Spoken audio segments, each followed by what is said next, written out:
हाय, hello, नमस्कार. स्वागत आहे तुमचं माझ्या यूट्यूब चॅनलमध्ये. सर्वांना होळी आणि धुलीवंदनाच्या हार्दिक शुभेच्छा.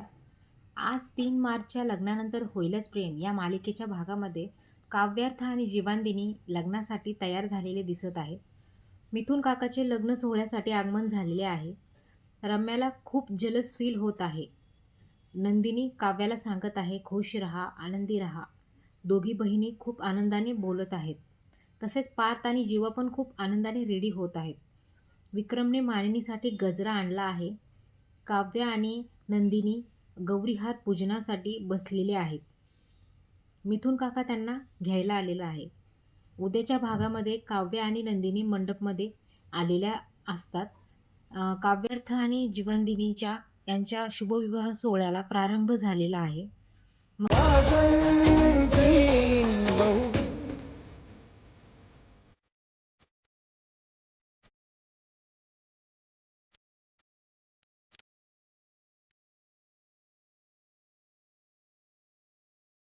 अष्टके सुरू झालेली आहेत आणि काव्याने पार्थच्या गळ्यामध्ये वरमाला घातली आहे. आता यामध्ये रम्याचा काय वेगळा प्लॅन आहे का? वसू तिला साथ देणार का? हे पाहणं खूप रोमांचक ठरणार आहे. तर नक्की पहा लग्नानंतर होईलच प्रेम आय मिक्स तडकावर.